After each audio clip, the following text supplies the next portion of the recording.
All right. Well, on to another kind of content. AMC movie theaters have made a big splash this week. They just made a big announcement that they will introduce a new 3-tiered pricing chart for seats. And people are livid. They say the 3-tiered seating system includes a value sightline, a standard sightline, and a preferred sightline section. And they said that the standard sightline seats are most common in auditoriums and are available for the traditional cost of a ticket. The value sightline seats are primarily in the front row of the auditorium and are available at a lower price. And then preferred sightline seats are typically in the middle of the auditorium and cost slightly more than standard seatline seats are. So they're basically just charging more money for better seats and less money for worse seats. That is literally it. Movie theaters, of course, have been some of the hardest hit over the past couple of years. Production of new films halted, I think, for a year or two at the height of the coronavirus. Many of the new releases started moving to like streaming platforms. So they haven't even had the content they normally would have to draw people in. They were also one of the types of businesses that were forced to shut down for a period of time. And then even before the pandemic, they were already struggling with their cost model. According to New York Times, movie-going has been on a decline for decades as TV, VHS, and then DVDs, and now streaming have allowed people to consume movies in new ways. In fact, the total number of movie admissions in the U.S. had barely budged between 1995 and 2019, whereas the population had increased by 23%. So a new business model does seem to be in order here. Yeah, it's nuts to me that anyone would be outraged by this, but a lot of people are. The actor Elijah Wood tweeted, "The movie theater is and always has been a sacred, democratic space for all. And this new initiative by AMC would essentially penalize people for lower income and reward for higher income." Somebody named Jenny Nicholson said, "Shouldn't filmmakers care that this company is admitting that some seats aren't an optimal view and selling them anyway? Like, it's just a movie. If you're poor, maybe you don't need to see the whole screen. Not to be dramatic, but everyone should boycott AMC." And these are just a few. I mean, NPR correspondent Ian Saint said, "I'm thinking about the exhausted low-wage employees who will be tasked with trying to enforce this new tier price seat assignment policy."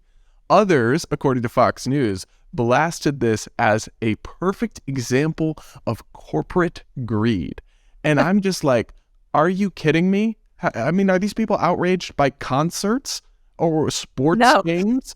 Better seats cost more money. And it's just hilarious to me. They're acting like this is some outrageous thing. If anything, it was kind of outrageous that they ever charged all the same price for seats of widely varying quality, because that's not really fair. And I just, oh my goodness, these people, it's the idea that it's corporate greed to charge appropriate prices depending on quality. No, it makes sense. It's good. We should want this, and it won't be hard to enforce. They already have assigned seating in all sorts of movie theaters, right? You just buy your tickets, you pick the seats, and then you sit in the seats. And if somebody's sitting in your seats, you can complain, and somebody will tell them to move. I mean, it's so. Hannah, what do you make of all this backlash? I mean, the dramatics here are just highly entertaining to me, way better than going to see a movie. I like watching this kind of meltdown on Twitter from people who have absolutely no grasp on reality. Where to begin? First and foremost, the fact that the little hobbit from Lord of the Rings, Elijah Wood, called movie theaters... I'm sorry, hold it. I have to say this clearly. He called the movie theaters a sacred democratic space. Sir, movie theaters are where people are finger banging in the seat behind you and the floors have sticky, like, syrup soft drinks all over them. Like, it's not a sacred space, okay? You have to pay to get in. Like, the fact that we even go... I've never been big on going to the movies. I think they're high-key disgusting. They're really gross. But the fact that this is his take, like, how dare you, and take away our democratic space. And you're absolutely right. This is how we've always charged for the vast majority of entertainment venues, from the theater to concert venues to sporting. I mean, every single other concept I can think of, you pay for premium seats. And that's not something that hurts the poor. That actually makes it more cost effective for the poor to get in and still get to attend, whereas like the rich people kind of subsidize. Yeah, maybe they'll sell $5 tickets now for the cheaper seats that aren't as good. Yeah. And you know what? Maybe they can't afford a $15 movie ticket, but they can afford a $5 one, and now they'll get to go. That could help poor people. Yeah, exactly. It doesn't actually wash whatsoever.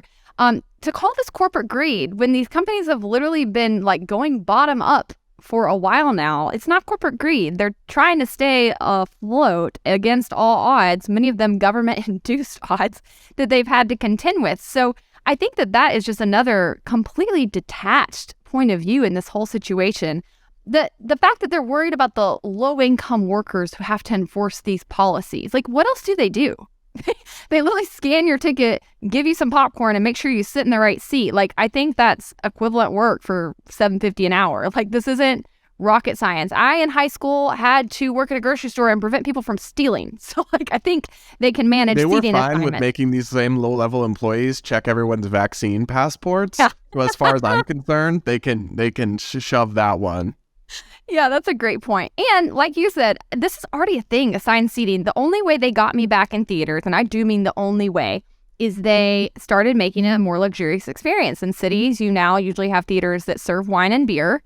They serve better food besides just like the junk food you used to have in concessions. You can get like actual meals there now. And they have those, comfortable leather lay down seats, like recliners. You can take a blankie and it's actually kind of nice. You have a waiter that comes and takes your orders, little screens. What movie theaters are you going to, ma'am? These are the only kind. You described an alien experience to me. No, I bet you don't have them in Grand Rapids. I don't know. How big is Grand Rapids? You might have them. It's a small, medium city. I mean, but... You might have them. My parents' town is not that big in South Carolina, and their theater got redone. And they don't have waiters, but they do have everything else I just said. We do go to AMC because they have the luxury recliners, and those are pretty nice.